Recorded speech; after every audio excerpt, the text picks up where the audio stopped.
થવાની શક્યતા છે। આ ક્ષત્રિય વર્સિસ પટેલની લડાઈ નથી, ભાજપની માનસિકતા એન્ટી ક્ષત્રિય બની રહી છે। મોટાભાગની લાગણી હું સમજ્યો ત્યાં સુધી ઉમેદવાર બદલો, પૂર્વ મુખ્યમંત્રી શંકરસિંહ વાઘેલાએ આ નિવેદન આપ્યું છે।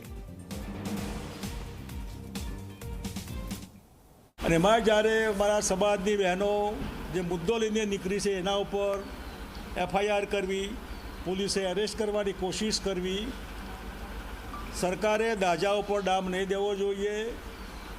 આ એક એવો મુદ્દો છે જે મુદ્દાથી આખું ગુજરાત કદાચ અવરા રસ્તે ચડે તો ભડકે બરે એવો મને ભય છે।